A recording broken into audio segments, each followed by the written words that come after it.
Ito, biruin mo, tingnan mo, puro Escudero, ipinapaliwanag, puro Escudero, pati yung insertion ho, mga bossing, merong dokumentado o dokumento na ipinapakita, mga bossing. Pero yung Martin Romualdez na pilit nilang isinisiksik at pilit nilang pinagbibintangan, wala pa din ho silang makita talaga o wala silang maipakita, mga bossing, na ebidensya doon sa tao. Anyway, alisin na ho natin yan, mga kababayan. Dumako na tayo doon sa, nako, eto na. Bato de la Rosa na ho, mga boss. No? Bato de la Rosa, mga kababayan. Eh bakit? Tatakutin nyo na naman. Hindi, wag muna tayong dumiretso o rumekta kay Bato de la Rosa, mga bossing. Kasi po, may bagong inilabas sa kanyang Facebook page, ito pong si Senador Antonio Trillanes o dating Senador Antonio Trillanes. At ang kanya nga pong sinasabi dito, mga bossing, ay may dagdag na naman daw po na sangkot, no, doon sa ICC case. Kakapost lang ho niyan, isang oras bago tayo mag-vlog, kakapost lang ho ni dating Senador Antonio Trillanes, mga bossing.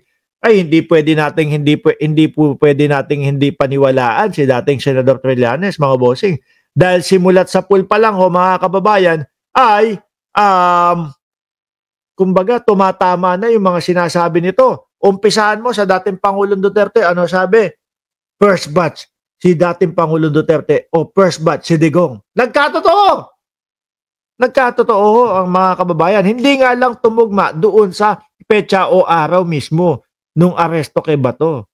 Sumunod, second batch sila Bato Pic, sila Bato de la Rosa na ang sabi ni Ping Lacson, nakausap niya daw ho.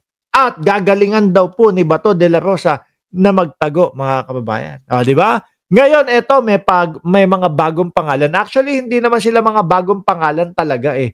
Di ba?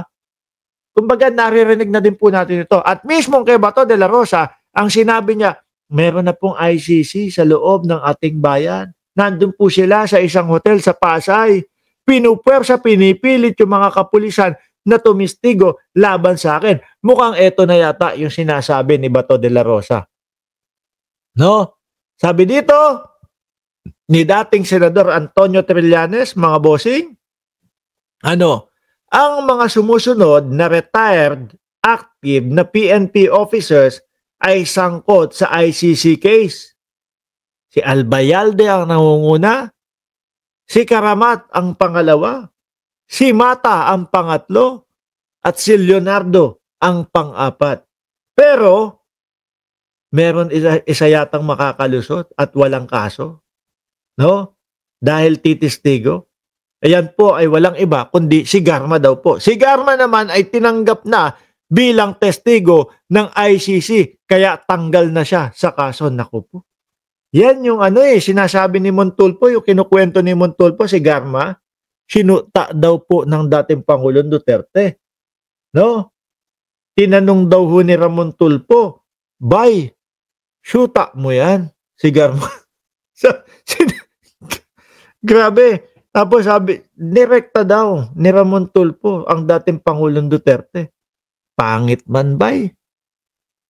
Ang sagot daw ng dating Pangulo ay, kumbaga yung the urge na kapag ka daw hinuhubara,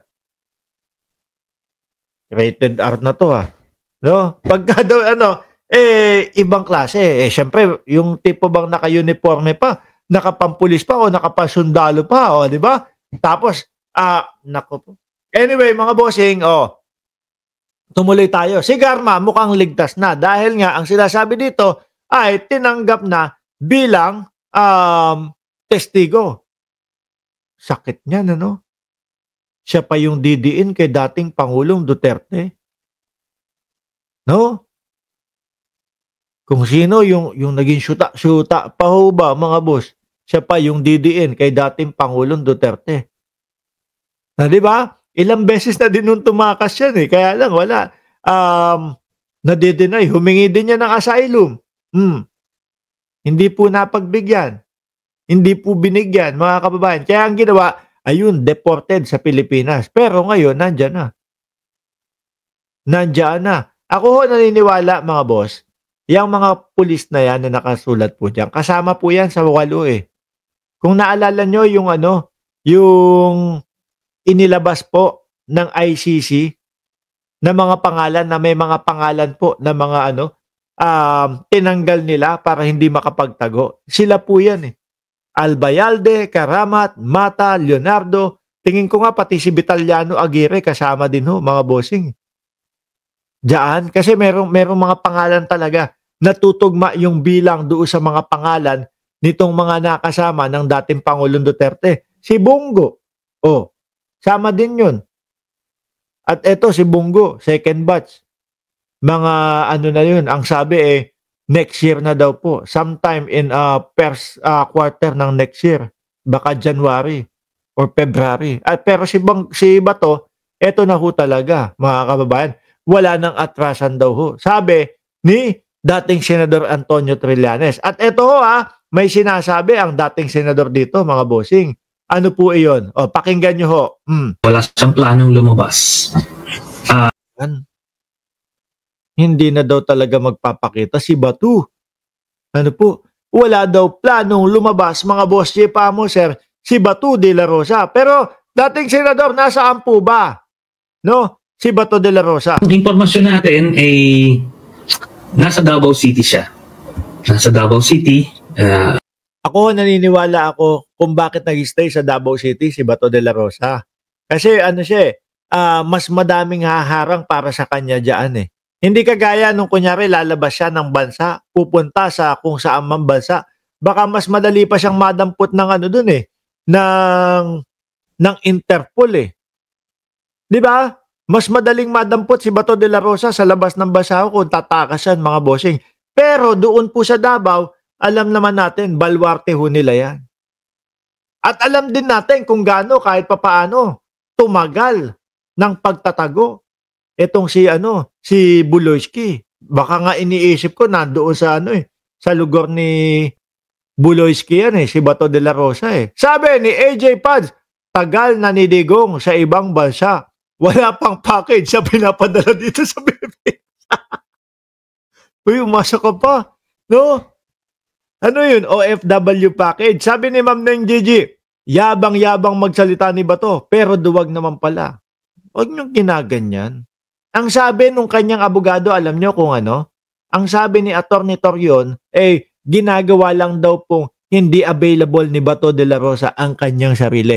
Pero hindi daw po nagtatago si Bato de la Rosa. Yun. Di ba? Ibang klase. Ginamit din ho yan Ginamit din ho ni Atty. Torion yan, mga bossing, dun kay Buloyski dati. Hindi po nagtatago ang aking kliyente. Hindi po nagtatago si Pastor. No?